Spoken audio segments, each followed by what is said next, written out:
नमस्कार बच्चों, मैं आपकी हिंदी शिक्षिका और आज हम पुनः पढ़ेंगे पार्ट 2 हिंदी व्याकरण वर्ण विचार। तो कल हमने वर्णों के बारे में पढ़ा था कि वर्ण किसे कहते हैं। वर्ण को हम अक्षर भी कहते हैं और वर्ण भाषा की सबसे छोटी ध्वनि है। वर्णों के प्रकार पढ़े थे हमने। वर्ण 2 प्रकार के होते हैं, स्वर और व्यंजन, ये भी हमने पढ़ा था।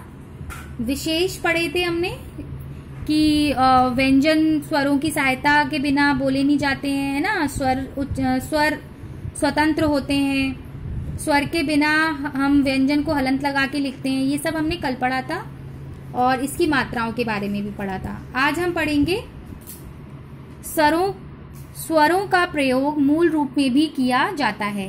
कैसे? स्वर क्या है? इसका मूल रूप में प्रयोग कैसे होता है? जब हम इसकी मात्रा ना लगाकर हम इसका खुद शब्द बनाएं, जैसे अनार, अखरोट। आम से आ से आम, आग, है ना। ई से इमली, इडली। बड़ी से ईक, ईद। ऊ से उपहार, उड़द। ऊ से ऊन, ऊपर। मतलब आप समझ रहे हैं मूल रूप, मतलब जब हम इसको चेंज ना करें, मतलब इसको हम मात्रा के रूप में ना लिखकर हम स्वतंत्र रूप में इसका जब हम उपयोग कर रहे हैं तो ये क्या है? मूल रूप में उपयोग है इसका, यानी प्रयोग है इसका। ठीक है, मूल रूप में प्रयोग है इसका। जब हम इसको मात्राओं में ना लिखकर हम इससे क्या बना रहे हैं? शब्द बना रहे हैं। तो बच्चों, आपने देखा सभी मात्राओं को लगाने का ढंग अलग अलग है। कोई मात्रा व्यंजन के आगे लगती है तो कोई पीछे लगती है। अब जैसे यहाँ पर आपने दे रखा है मूल रूप में प्रयोग, जैसे ऋषि से भी शब्द बने हुए हैं, ऋषभ और ऋषि। ए से एड़ी और एक। आई से ऐनक, ऐरावत। ओ से ओखली, ओस। औ से औरत और औषधि, है ना। तो आपने देखा सभी मात्राओं को लगाने का ढंग अलग अलग है। कोई मात्रा व्यंजन के आगे लगती है, कोई पीछे लगती है। कुछ मात्राएं व्यंजन के ऊपर भी लगाई जाती हैं तो कुछ उसके नीचे भी लगाई जाती हैं। रा के साथ ऊ और ऊ की मात्रा इस प्रकार लगाई जाती है। देखो, ये बहुत ही देखने में एक जैसा लगता है मगर थोड़ा सा डिफरेंस होता है इसमें। जब हम रा के साथ छोटे ऊ का प्रयोग करते हैं तो जो इसके अंदर घुंडी होती है वो घुंडी नहीं लगती है, सिर्फ ऐसे इसका प्रयोग होता है।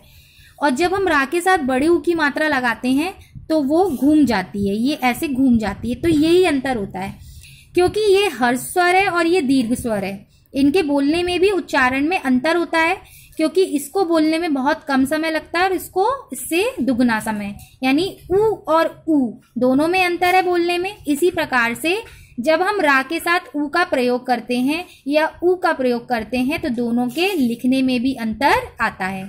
जैसे छोटे ऊ का प्रयोग करेंगे तो रुई, रुपया, और बड़े ऊ के साथ प्रयोग करेंगे तो रूखा, अमरूद। तो बोलने में भी प्रयोग में अंतर आ रहा है। तो लिखने में जब हम छोटे ऊ के साथ प्रयोग करते हैं तो इसमें मात्रा में घुंडी नहीं घुमाई जाती है, सिर्फ इसका शेप ऐसा हो जाता है, इस तरीके से रा के साथ इस तरीके से प्रयोग हो जाएगा। और जब हम बड़े ऊ के साथ प्रयोग करते हैं तो इस तरीके से इसमें घुंडी घुमा दी जाती है। अयोग्यवाह स्वर। अयोग्यवाह स्वर क्या होते हैं? हिंदी वर्णमाला में स्वरों के साथ अ, अंगा और अंग, अंगा की शब्द भी आते हैं। जैसे अंग की मात्रा वालों को बोलते हैं अनुस्वार और चंद्रबिंदी वाले को बोलते हैं अनुनासिक, है ना। और तथा अहा बोलते हैं विसर्ग का प्रयोग भी किया जाता है। ये वर्ण ना तो स्वर हैं और ना ही व्यंजन है। इन्हें अयोग्यवाह स्वर कहा जाता है। क्यों कहा जाता है इनको अयोग्यवाह स्वर? क्योंकि ये स्वर भी नहीं है और व्यंजन भी नहीं है, क्योंकि ये स्वरों के जैसे स्वतंत्र भी नहीं है और ये व्यंजन भी नहीं है, इसलिए इनको क्या कहते हैं? अयोग्यवाह स्वर कहते हैं। और ये कितने होते हैं? 2 होते हैं, अंग, अंगा। और अब इसमें आहा भी जोड़ लिया गया है, तो इस प्रकार से ये 3 हो गए हैं, अंग, अंगा और आहा। ठीक है। अनुस्वार क्या होता है? अनुस्वार होता है इनका उच्चारण नाक से किया जाता है। जब हम बोलते हैं तो अब आप देखेंगे कि इसमें नाक का स्वर आएगा। कैसे? बंदर, झंडा, कंगन, इसमें नाक का स्वर आ रहा है। तो जब इनका उच्चारण नाक से किया जाता है तो इन्हें अनुस्वार कहते हैं। और जब चंद्रबिंदी वाले आ जाते हैं, यानी अनुनासिक आ जाते हैं, चंद्रबिंदु भी कहा जाता है इनको, इसका उच्चारण नाक और मुख दोनों से किया जाता है। कैसे? जैसे चांद, आँख, हंस। तो जब आप इनका उच्चारण करके देखेंगे तो आपको समझ में आएगा कि नाक से किया जा रहा है या नाक और मुख दोनों से किया जा रहा है। तो जब नाक से किया जाए तो अनुस्वार है, और जब नाक और मुख दोनों से किया जाए तो अनुनासिक है। विसर्ग क्या है? इसका उच्चारण अहम है। अहम यानी इसका प्रयोग संस्कृत के तत्सम शब्दों में किया जाता है, जैसे अतः, प्रातः आदि। ज़्यादातर ये संस्कृत में ही प्रयोग किया जाता है, हमारे हिंदी में तो बहुत ही कम है, जैसे अतः, प्रातः, है ना, विसर्ग बहुत कम लगाया जाता है। तो इसका उच्चारण अहम के लिए किया जाता है, अहा, अहा, अहा, यानी हा कैसा है इसके अंदर उच्चारण में आधा है, अहा। इसका प्रयोग संस्कृत के तत्सम शब्दों से किया जाता है। जो संस्कृत के शब्द होते हैं मतलब उनके प्रयोग, जैसे अतः, प्रातः, प्रातः यानी सुबह। आगत ध्वनियाँ। आगत ध्वनियाँ क्या है? विदेशी भाषा के प्रभाव के कारण हिंदी में अ ध्वनि का प्रयोग किया जा रहा है।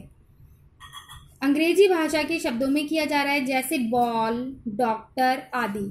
यानी ऐसी ध्वनियाँ जो विदेशी भाषा के कारण, विदेशी भाषा के प्रभाव के कारण हमारे हिंदी भाषा के बोलचाल में भी आने लगी हैं, है ना।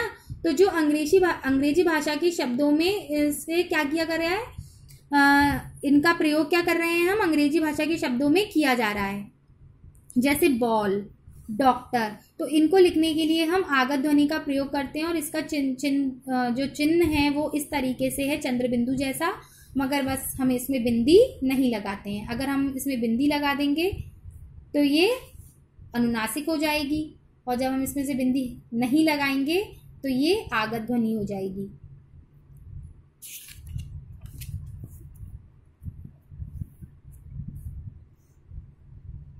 तो अंग्रेजी, अरबी या फारसी के शब्द में जा या फा के नीचे बिंदी लगाई जाती है, इसे हम क्या कहते हैं, नुक्ता कहते हैं, जैसे सजा, साफ, कागज, है ना।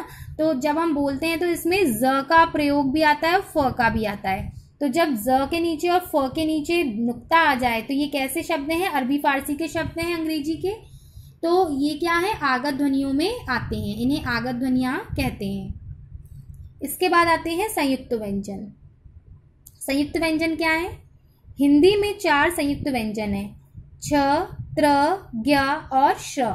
ये 4 क्या है, संयुक्त व्यंजन। ये 2 भिन्न व्यंजनों को मिलाकर बनाए जाते हैं। मतलब संयुक्त व्यंजन क्या है, जो 2 व्यंजनों से मिलकर बनते हैं और इन्हें संयुक्त व्यंजन कहते हैं। और संयुक्त व्यंजन होते कौन कौन से हैं, छ, त्र, ज्ञ और श्र। अब ये किस किस से मिलकर बनते हैं, ये आपको याद रखना पड़ेगा। जैसे क और श से मिलकर बनता है छ, ज्ञ बनता है जा और इया से, त्र बनता है ता और र से, और श्र बनता है श और र से। तो ये आपको याद रखने की चीज़ है कि संयुक्त व्यंजन कितने होते हैं और ये किन से बनते हैं, किन व्यंजनों से इनको बनाया जाता है। इसके बाद आता है द्वित्व व्यंजन। हिंदी में 2 समान व्यंजनों को भी मिलाकर लिखा जाता है। इनमें पहला व्यंजन स्वर रहित और दूसरा स्वर सहित, इन्हें द्वित्व व्यंजन कहते हैं। यानी जो व्यंजन, ऐसे व्यंजन जिसमें स्वर रहित भी हो और स्वर सहित भी हो। तो आप तो ये समझ लीजिए ये 2 व्यंजनों से मिलकर बने होते हैं, और एक शब्द में जब एक व्यंजन की पुनरुक्ति होती है, यानी 2 बार एक ही शब्द आए, वो क्या होता है, द्वित्व व्यंजन। जैसे आप देखेंगे यहाँ पर कुत्ता लिखा है तो 2 बार ता आ रहा है, एक स्वर रहित है और एक स्वर सहित है, यानी कि जो ये ता है वो स्वर रहित है क्योंकि ये आधा है, और ये स्वर सहित है क्योंकि ये पूरा है, क्योंकि ये पूरा है, इसलिए क्या है, स्वर सहित। तो ऐसे व्यंजन, ऐसे 2 समान व्यंजन, 2 समान व्यंजन है ये, ऐसे 2 समान व्यंजन जिसमें पहला व्यंजन कैसा हो, स्वर रहित हो। ये रहित है क्योंकि ये आधा है, देखिए आप, ये भी आधा है, ये भी आधा है, ये भी आधा है। और दूसरा स्वर सहित हो, ये भी पूरा है, ये भी पूरा है, ये भी पूरा है, ये भी पूरा है। तो ऐसे समान व्यंजन जिसमें एक व्यंजन स्वर रहित हो और एक स्वर सहित हो, उसे द्वित्व व्यंजन कहते हैं। और इसका और सिंपल लैंग्वेज में भी हम कह सकते हैं कि ऐसे शब्द जिसमें एक जैसे व्यंजन आए, मतलब एक शब्द की पुनरुक्ति हो या एक वर्ण 2 बार आए, उसे द्वित्व व्यंजन कहते हैं। जैसे पत्ता, मक्का, बिल्ली, बच्चा, है ना, लड्डू। तो ये क्या है, द्वित्व व्यंजन। तो होमवर्क आपका ये है कि आपको इसमें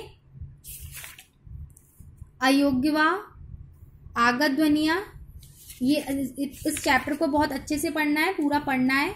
और इसमें आओ दोहराएं, ये आपका होमवर्क है, ये आपको अच्छे से याद करना है, ये आपका होमवर्क है। इस जितने भी इसके अंदर पॉइंट्स दे रखे हैं 1 2 3 4 5 6 7 8 9 10 11 12, तो ये आपको अच्छे से याद करना है, ये आपका होमवर्क है। और इसको लिख कर याद करेंगे, रफ कॉपी में भी इसको लिखेंगे।